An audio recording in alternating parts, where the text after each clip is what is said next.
Isang araw, nagmamaneho sa kuba, aking nakita, babaeng saksakan ng ganda.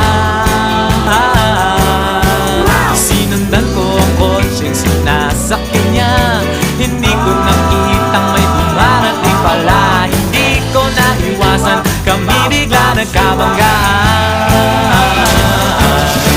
Nung magkamalay, ay nasa ospital na ako,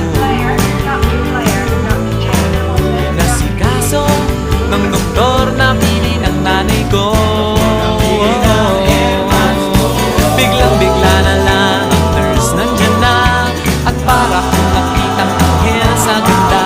Kahit nagdidiliyo, itong nasabi ko sa kanya.